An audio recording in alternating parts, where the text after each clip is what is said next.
Saudara, Rutan Kelas 2A Kendari menggelar tes urin bagi warga binaan. Tes urin dilakukan sebagai pengawasan guna mencegah peredaran narkoba dalam lingkungan pemasyarakatan.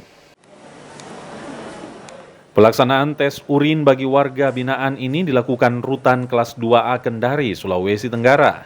Tes urin pun mendapat pengawasan ketat dari petugas.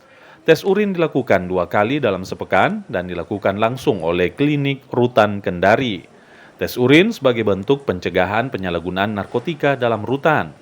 Ini diadakan tes urin untuk tujuannya agar untuk bentuk pengawasan dari kami pihak rutan kepada warga binaan bahwa sekiranya mungkin ada yang melakukan pemakaian narkoba dan sebagainya, itu bentuk pencegahan dari kami yang kita lakukan.